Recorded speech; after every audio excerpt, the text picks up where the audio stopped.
Hi, I'm Dave. And I'm Andrew. And we're Between Two Beards. Today we're going to be talking about another Gen Con game, Dungeon Roll. This game was actually a Kickstarter project by, what is this? These are the Tasty Minstrel Games. It has a $20 MSRP, and they have a expansion pack of cards for additional party members. These are the party cards. Yeah, it's a dungeon delving game for 2 to 4 players. You can play it with more people. The biggest problem is that, and Dave can attest to this, if you are not the person who is currently running the dungeon or being the person who is delving through the dungeon, you are doing nothing. You are going to be sitting there talking to other people who are playing the game while they're waiting for their turn to come up to either run the dungeon or delve. That might not seem like a big deal, but if you're playing with people who are really slow and they have to think out every little thing perfectly timed and everything, it's going to take forever and you're going to get really bored just sitting around. I tried playing the game myself. I enjoyed the game. The sequence seems to flow fairly easily. It's a game that people can just figure out. It does come with the instructions, obviously, but just watching it being played, it's fairly easy to learn how to play the game. It's overall a pretty fun game. It's not too complex. Something certainly, again, given the size of the case, something, again, you could just keep within your car, play with you when you're hanging out at a club or just chilling at somebody's place. Well, and the game is used with, it's a dice game. There are 6-sided dice, of course. There's these black dice are the dungeon dice, and these white dice are the dice that the player rolls who's delving. There's 6 sides, like I said. For the player dice, there's a scroll, there's a cleric, there's a rogue, there's a fighter, a wizard, and there should be a champion. And then on the dungeon dice themselves, there are potions, dragons, loot chests, oozes, skeletons, and there are goblins. Now, one of the things that's nicely thought out about this game was that they did color code everything. So if you have goblins, you're fighting a bunch of goblins, and you have a warrior, they're both green, and warriors automatically kill all goblins if you use a spend a warrior die to kill goblins.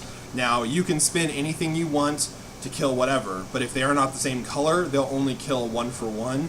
So you usually want to try and maximize your usage of your party members. Because what happens is you'll roll, there's 7 dice, and at the start of your delve, you'll roll all 7 of these dice, and that will be your party. The dungeon has 7 dice as well, but they only roll the number of dice based on the level of the dungeon you're on. So you start off on level 1, so they will only roll 1 die. It's easier to get past that first level, but you're also kind of wasting a guy to just kill 1 creature. The chests, when you open a chest, you get a piece of loot out of the box, which is kind of fun. So you get to have, open the box and pull out some loot. Got a giant ham. There's a reference card, of course. This is what I was talking about, how if you have certain stuff, champions are really good against everything, but to defeat the dragon, you have to have 3 party members, which means you don't want to just be like load up on champions and not be able to kill the dragon. The turn counter itself is just a D10 that's stylized with some flames and like a dragon on it for the 10 right there. I'm trying to do this all fancy with my hands.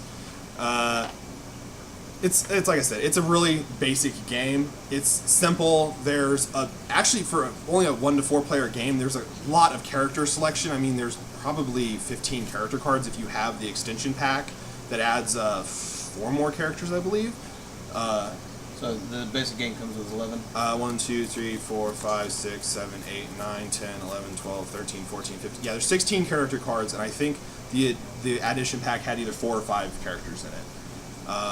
So, and just as a cross promo for somebody who I met at Gen Con, if you know Undead Viking, he actually has a card in this, the Undead Viking card. That was a promo for him for supporting their Kickstarter.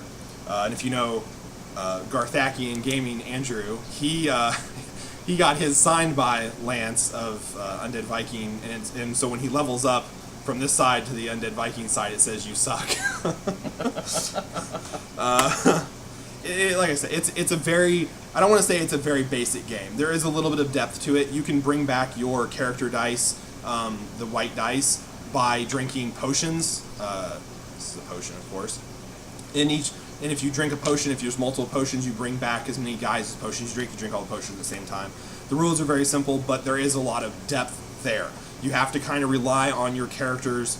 They have a specialty ability that they can use pretty much as many times as they want, once per level of the dungeon, and then they have this mega, like, ultra power-up ability down at the bottom that usually will do something really crazy. Like some of them, they'll let you bypass dragons or different things, which are good for getting further into the dungeon to get more XP. The game is based on, the game ends after, I think you do 3 or 4 dungeon delves per player, and then the game ends. And whoever has the most XP wins the game. So, it's, yeah. All in all, it's a pretty fun game. Personally, I'd give it a 4 out of 5, simply because it's an inexpensive game. It's something that's easy to carry around with you. It's relatively fun. Certainly would be fun in groups, but you know, it does have a little bit of complexity and a little bit of monotony for the individuals who are not currently playing in that particular delve. But I give it 4 out of 5. It's a really fun game. Yeah, I would say it's either a high 3 or a low 4 for me. I know that's kind of on the fence, but as being one of those people who I've played in a game with 5 people for fun at Gen Con, being one of those 3 people who wasn't delving or running the dungeon, we did a lot of just sitting around talking. So, you know what, screw it. I'm not getting off the fence. I'm going to say it's a 4. It's a low 4 for me. I know we're doing highs, mids, and lows now. But it's a low 4 only for that reason. I would say it's a good game. I would, and truthfully, if you bought multiple copies, you could probably run multiple dungeons at the same time with the same people at the table just to speed the game along. And it's cheap enough that everybody could buy a copy and not be breaking the bank. Certainly. So all in all, I'd say it's a fun game to have. Go ahead and check out the game.